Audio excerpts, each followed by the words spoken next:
Hey, this is Maycen with Net Audio. We got a 2014 Ram 1500 here today, and we got a couple bit of upgrades. So the first one that we're starting off with is a Sony radio. It's an 8500. It's a 10-inch screen. Gets you Apple CarPlay. Gets you all the nice goodies with the Maestro RR that we can keep our steering wheel controls, because we love to keep our steering wheel controls around here. We did ARC audio coaxials in all the doors, and then we also really do accept customer supplied equipment.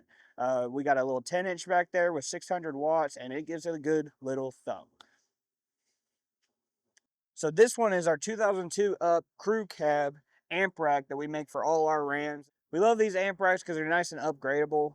You can always change out your amp and it won't leave those little blemishes on your plastics. Instead, it's a nice carpet, a nice black, it's on wood. Call Paul.